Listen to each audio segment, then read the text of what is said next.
আসসালামু আলাইকুম। আজকে আমি তৈরি করছি ভেজিটেবল রোল, যা সকলেরই পছন্দের একটি স্ন্যাক্স আইটেম। এটি বাচ্চা থেকে বড় সকলেই খুব পছন্দ করে। তো চলুন দেখে নিন আজকে আমি ভেজিটেবল রোলটি কিভাবে তৈরি করছি। এর জন্যই আমি নিয়েছি গাজর, সিম, বাঁধাকপি আর নিয়েছি পেঁয়াজের ফুলকা। শীতের সময়ে আপনাদের পছন্দনীয় যে কোনো সবজি আপনারা ব্যবহার করতে পারেন। আমি এখানটায় প্রথমেই আদা রসুন কুচিটি প্যানে সামান্য একটু তেল দিয়ে একটু হালকা করে ভেজে নেব। তারপর এর মধ্যে অ্যাড করে দেব গাজর, সিম আর দিয়ে দিচ্ছি পেঁয়াজের ফুলকো। এটি দিলে স্বাদটা আরেকটু বেড়ে যায়, খেতেও বেশ মজা লাগে। দিয়ে এটি ভালোভাবে একটু নেড়ে চেড়ে নেব। খুব সহজেই আপনারা এই ভেজিটেবল রোলটি তৈরি করে নিতে পারেন। খুব অল্প সময়ে তৈরি হয়ে যায়। দিয়ে দিচ্ছি স্বাদ অনুযায়ী লবণ। লবণ দেওয়া হয়ে গেলে এর মধ্যে আমি অ্যাড করে দিচ্ছি গোলমরিচের গুঁড়া। গোলমরিচের গুঁড়া এখানটায় ব্যবহার করেছি স্বাদ অনুযায়ী। আপনারা এখানটায় অবশ্যই আমি এখানটায় কাঁচা মরিচ 2টি কুচি করে দিয়ে দিয়েছি। আপনারা চাইলে সম্পূর্ণটি কাঁচা মরিচেও তৈরি করতে পারেন। দিয়ে দিচ্ছি এখানটায় tomato sauce, soya sauce, chilli sauce এবং ওস্টার সস। আপনাদের কাছে যদি ওস্টার সস না থেকে থাকে সেক্ষেত্রে এটি স্কিপ করতে পারেন। চিলি সস অথবা টমেটো সস আপনারা ব্যবহার করতে পারেন শুধু। এবার সম্পূর্ণ মিশ্রণটি ভালোভাবে এভাবে নেড়ে চেড়ে নেব। অবশ্যই দেখতে পাচ্ছেন আমি এখানটায় যেগুলো সবজি একটু ধীরে সেদ্ধ হয় সেগুলো আগে ব্যবহার করেছি। যখন দেখেছি আমার সম্পূর্ণ সবজিগুলো আধা সেদ্ধ হয়ে গিয়েছে এর মধ্যে তখন আমি বাঁধাকপিটি যেটি ঝুরি করে রেখেছিলাম সেটি এবার এর মধ্যে অ্যাড করে দিচ্ছি। দিয়ে এবার ভালোভাবে এটিও নেড়ে চেড়ে মিক্সড করে নেব। দেখতে পাচ্ছেন দেখতে কতটা সুন্দর লাগছে এবং কতটা কালারফুল। বাঁধাকপিটা যখন মিক্সড হয়ে একদম সফট হয়ে প্রায় সেদ্ধ হয়ে যাবে তখন এর মধ্যে অ্যাড করে দেব কর্নফ্লাওয়ার। অবশ্যই এখানটায় খুব বেশি একটা কর্নফ্লাওয়ার ব্যবহার করবেন না, 1 থেকে 2 চামচের মতো ব্যবহার করবেন ছোট চামচে। এখানটায় অবশ্যই কর্নফ্লাওয়ার আপনারা পানিতে গুলে ব্যবহার করবেন না, জাস্ট কর্নফ্লাওয়ারটি ছড়িয়ে দেবেন। এতে করে বাইন্ডিংটা সুন্দর আসে এবং ভিতরে জুসি একটি ভাব আসে, খেতে বেশ মজা লাগে। আর অবশ্যই এটা যখন কমপ্লিট হয়ে যাবে সঙ্গে সঙ্গে চেষ্টা করবেন একটু বলে উঠিয়ে রাখার জন্য, যাতে ওভারকুক না হয়ে যায়। এবার আমরা তৈরি করব বাটার, যেটি দিয়ে আমরা রোলের শিট তৈরি করব। এর জন্য আমি এখানটায় 2 কাপ পরিমাণ ময়দা নিয়েছি। দিয়ে দেব 1 চিমটি পরিমাণ লবণ আর দিয়ে দিয়েছি 1টি ডিম। দিয়ে এর মধ্যে অ্যাড করে দেব 2 কাপের থেকে বেশি পরিমাণ পানি। আমি এখানটায় 2.5 কাপের মতো পানি ব্যবহার করেছি। বাটারটা ভালোভাবে যাতে মিক্সড হয় এবং সুন্দর একটা সফটনেস ভাব চলে আসে এর জন্য ব্লেন্ড করে নিয়েছি। আপনারা চাইলে এমনিতেও এই বাটারটা তৈরি করে নিতে পারেন।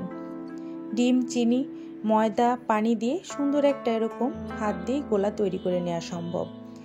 দেখতে পাচ্ছেন বাটারটা কতটা লিকুইড হয়েছে। এবার আমি তৈরি করে নিচ্ছি, যেটি দিয়ে আমি 4-5টা সিল করে নেব। ময়দাতে সামান্য পরিমাণ একটু পানি ব্যবহার করে একদম ঘন একটা বাটার তৈরি করে নিয়েছি। এবার একটা প্যানে আমি একটু অয়েল সুন্দর করে একটু মুছে নিচ্ছি, যাতে কোনোভাবে এই বাটারটি লেগে যায় না, সুন্দর মতো যেন এটি উঠে আসে সেজন্য। অনেকে মনে করেন ননস্টিকের প্যান ছাড়া আসলে এটা করা সম্ভব না। তাদের উদ্দেশ্যে বলছি যে কোনো প্যানেই আপনারা অনায়াসে এটি তৈরি করে নিতে পারবেন। দেখতেই পাচ্ছেন একদমই সফটভাবে উঠে আসছে। আমি এবার আর একটা প্রসেসেও আপনাদেরকে দেখিয়ে দিচ্ছি আপনাদের সুবিধার জন্য। দেখতে পাচ্ছেন কতটা পাতলা শিট তৈরি হয়ে গিয়েছে।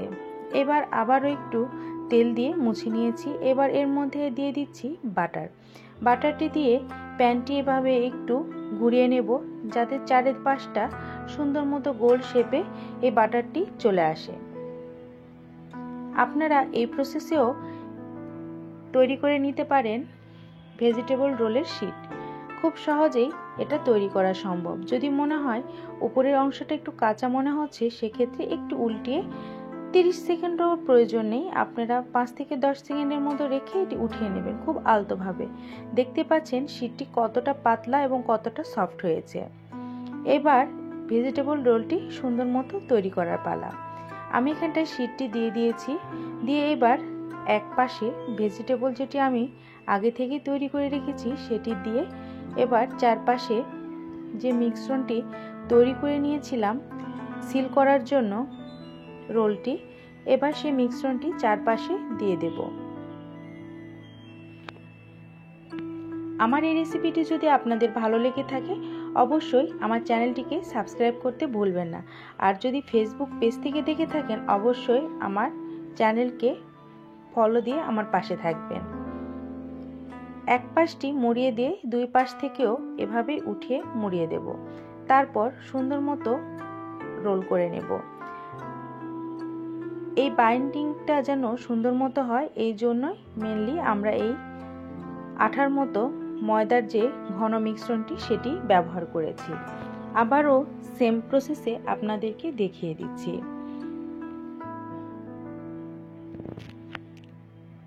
ভেজিটেবল রোল তৈরি করা খুব সহজ, খুব সহজেই আপনারা এভাবে তৈরি করে ফ্রোজেন করেও রেখে দিতে পারেন অনায়াসে। ফ্রোজেন করে রাখার কারণে আপনাদের কাজের যে একটা চাপ প্রেশার এটি কমে যায়। বিকেলের নাস্তায় কিছুক্ষণ আগে এটি বের করে অনায়াসে আপনারা ভেজে সার্ভ করতে পারেন, অথবা বাচ্চাদের টিফিনে। একে একে আমি সব ভেজিটেবল রোলগুলো একদম তৈরি করে নিয়েছি। এবার যে মিশ্রণটি ঘনভাবে হয়েছিল সেটি অনেকটা বেঁচে গিয়েছে। এবার এটিতে আমি আবারও একটু পানি মিক্সড করে এটি একদম পাতলা এরকম টাইপের বাটার তৈরি করে নিচ্ছি।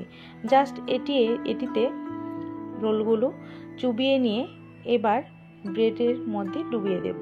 আমি এখানটায় নর্মাল যে পাউরুটির স্লাইসগুলো সেটি আমি ব্লেন্ডারে ব্লেন্ড করে নিয়েছি। এবার এটি আমি কোট করে নিচ্ছি।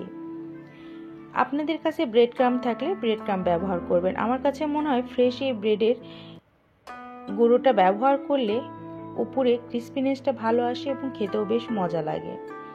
সেম প্রসেসে একে একে সবগুলো আমি তৈরি করে নিচ্ছি। এভাবে আপনারা তৈরি করে সংরক্ষণ করে নেবেন, তাহলে বাচ্চাদের টিফিনে আর প্রতিদিনের ঝামেলা কিংবা ব্যস্ততা থাকবে না। বাচ্চাদের এটাতে পুষ্টি হিসাবে সবজি টবজি এগুলো সব কিছুই তাদের হয়ে যাবে। প্যানে আমি তেল দিয়ে দিয়েছি, যখন হালকা একটু গরম হয়ে এসেছে তখন আমি একে একে রোলগুলো ছেড়ে দেব, দিয়ে এগুলো উল্টিয়ে পাল্টিয়ে যতক্ষণ না ব্রাউন কালার হচ্ছে ততক্ষণ ভেজে নেব।